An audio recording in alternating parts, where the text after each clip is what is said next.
মৰমৰ কণমানিহঁত মই আইমা তোমালোকৰ আইমাৰ সাধুঘৰ পালোহি আজি তোমালোকক বহুত দিন মই কি কোৱা নাই আখ্যান কোৱা নাই নহয় পুৰণা আখ্যানবিলাক কোৱা নাই আজি এটা ধুনীয়া আখ্যান কওঁ শুনা তোমালোকে শ্ৰীকৃষ্ণৰ ক'ত আছিল কেনেকৈ ডাঙৰ হৈছিল কাৰ লগত ডাঙৰ হৈছিল এই সকলোবিলাক জানা নিশ্চয় মই আগতে কৈছোঁ এই কৃষ্ণই যেতিয়া মনুষ্য ৰূপে পৃথিৱীত জন্মগ্ৰহণ কৰিলে তেওঁ ঠিক মানুহৰ দৰেই সকলো কাম কৰিছিল তেওঁৰ বহুত লীলা আছে যিবিলাক দুষ্টামি সৰুকালৰ মৰম লগা দুষ্টামি আৰু তাৰ দ্বাৰাই তেওঁ প্ৰতিপন্ন কৰিছিল যে তেওঁ আচলতে অৱতাৰহে তেওঁ ভগৱান ৰূপী মনুষ্য ৰূপী ভগৱানৰ অৱতাৰ তেওঁ ইমানবিলাক লীলাৰ মাজত এটা লীলা কি আছিল জানা তোমালোকে শুনিছা চাগে নহয় গোবৰ্ধন পাহাৰ এটা আছিলে প্ৰকাণ্ড পৰ্বত এটা গোকুলৰ ওচৰত আছিলে তেওঁ গোকুলত ডাঙৰ হৈছিলে এই পৰ্বতটো তেওঁ এটা আঙুলিৰে দাঙি ধৰিছিলে সেই আখ্যানটো তোমালোকে শুনিছানে বাৰু শুনা এসময়ত যেতিয়া গোকুলত শ্ৰীকৃষ্ণই আন সকলো গোপ গোপীৰ লগত ডাঙৰ দীঘল হৈছিল সেই সময়ত সেই নন্দগাঁৱৰ গোটেই মানুহখিনিয়ে গোকুলৰ মানুহখিনিয়ে কি কৰিছিল জানা তেওঁলোকে বছৰেকত ইন্দ্ৰ দেৱতাৰ এভাগ পূজা পাতিছিল খুব ডাঙৰ আয়োজন কৰি ইন্দ্ৰ দেৱতাক পূজা পাতিছিল এইবাৰ পূজা পাতাৰ সময়ত আমাৰ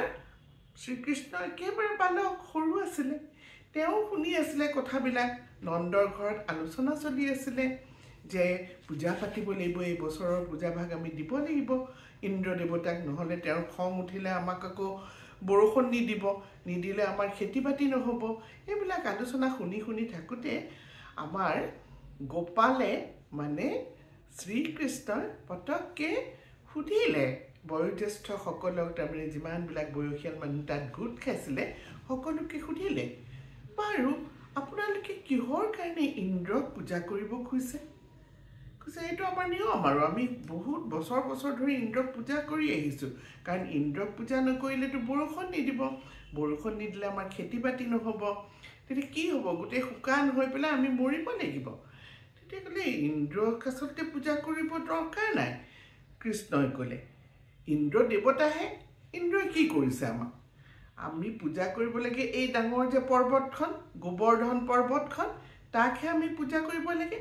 সকলোৱে সুধিলে কেলে আমি পৰ্বতখনক আকৌ কিয় পূজা কৰিব লাগে তেতিয়া শ্ৰীকৃষ্ণই ক'লে এই পৰ্বতখনৰ পৰাইতো আমি বহুত বস্তু পাওঁ পৰ্বতৰ পৰা আমি খৰি লুৰু তাৰপিছত ধুনীয়া ফল মূল গছ গছনি এইবিলাক পাওঁ আৰু আটাইতকৈ ডাঙৰ কথা ইন্দ্ৰই পঠিওৱা মেঘবিলাক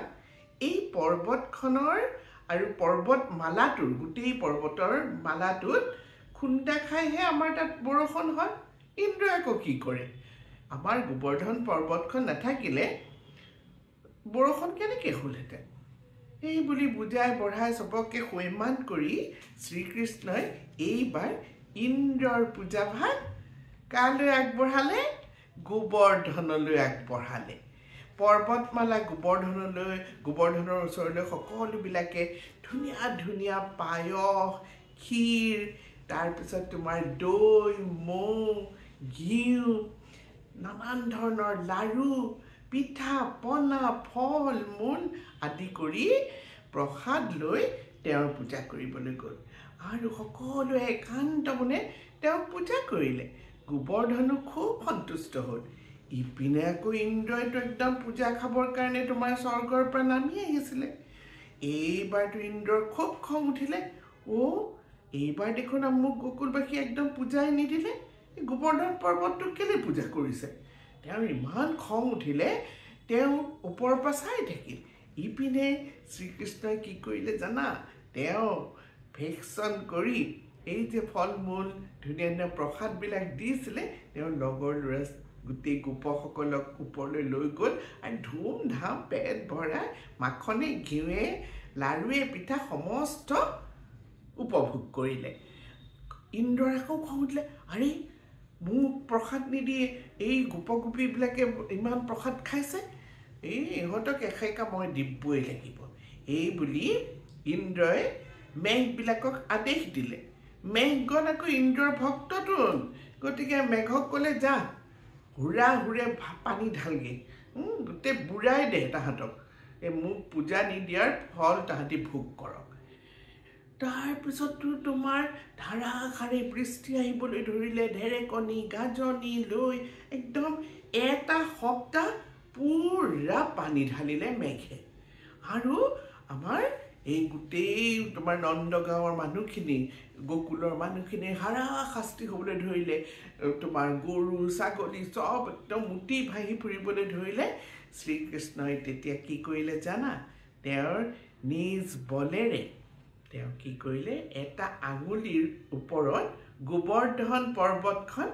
দাঙি ধৰিলে এটা ছাতিৰ নিচিনাকৈ আৰু সেই গোবৰ্ধন পৰ্বতৰ তলতেই সকলো তোমাৰ কি গছ গছনি তৰু লতা যিমান আছিলে তোমাৰ গোকুলত আৰু বাকী জন্তু সকলো মানুহ আহি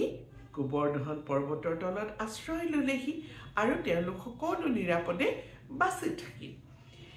আৰু ইন্দ্ৰই তেতিয়া গম পালে এইটোতো বহুত ডাঙৰ কথা কোনে কৰিলে তেওঁ ধ্যান কৰি গম পালে যে এয়া হৈছে শ্ৰীকৃষ্ণৰে লীলা তেৱেই হৈছে আচলতে মানুহৰূপী ভগৱান মই ইমান দিন তেওঁ বুজাই নাছিলোঁ তেওঁ ভয় খালে আৰু তেওঁ তৎক্ষণাত নামি আহি শ্ৰীকৃষ্ণৰ ভৰিত পৰিল আৰু গোটেই গোকুলবাসীক আৰু শ্ৰীকৃষ্ণক ক্ষমা ভিক্ষা কৰিলে আৰু সেই তেতিয়াৰ পৰাই গোটেই গোকুলবাসীয়ে ইন্দ্ৰক পূজা নকৰি তোমাৰ গোবৰ্ধনক পূজা কৰিবলৈ ল'লে আচলতে হয়নে নহয় মইনাহঁত আমাক কি দিয়ে গোবৰ্ধন পৰ্বতে বা আন এনেকুৱা ধৰণৰ পৰ্বতমালাৰ কাৰণেই আমাৰ বৰষুণ আহে ঠেকা খাই তাতে মেঘবিলাকে আৰু বৰষুণ হুৰাহুৰে হয় গতিকে আমি এই প্ৰকৃতিক যে আমি ভাল পাব লাগে প্ৰকৃতিকহে আচলতে আমি যে পূজা কৰিব লাগে তাকে শ্ৰীকৃষ্ণই এই লীলাতেই দেখুৱাইছে হয়নে নহয় কোৱাচোন আমি ইন্দ্ৰ যোন যি থাকে স্বৰ্গত আমি দেখাও নাপাওঁ তেওঁ বা আমাৰ কাৰণে কি কৰিছে কিন্তু আমাক যে এই প্ৰকৃতিয়ে ৰক্ষা কৰি আছে বৰষুণ নহ'লে আমি মৰিব লাগিব গোবৰ্ধন পৰ্বতখন নাথাকিলে বৰষুণো নহ'ব তাত হোৱা ফল মূলো আমি খাবলৈ নাপাম বা গছ লতা তৰু তৃণ সেইবিলাকে দিয়া অক্সিজেন আমি উশাহত ল'ব নোৱাৰিম সেই কথাখিনি শ্ৰীকৃষ্ণই আমাৰ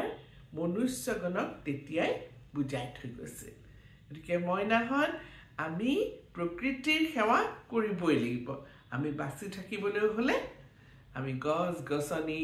তৰু লতা পৰ্বত পাহাৰ এইবিলাকক সুৰক্ষিত হৈ কৰি ৰাখিব লাগিব আমি এতিয়া পাহাৰবিলাক ধুম ধুম কাটিছোঁ নহয়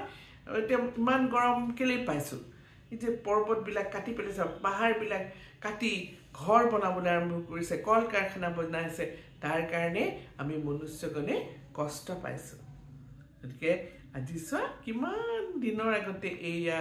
তোমাৰ শ্ৰীকৃষ্ণৰ লীলা কৰিছিলে সেয়াই আমাক বুজাই গৈছিলে যে প্ৰকৃতিহে আমাৰ প্ৰকৃত ঈশ্বৰ আৰু আমাৰ প্ৰকৃত বন্ধু কেনে পালা তোমালোকে এই গোবৰ্ধনৰ আখ্যান শুনি মোক জনাবা এতিয়াৰ কাৰণে আই বাই বিদায় লৈছে বাই বাই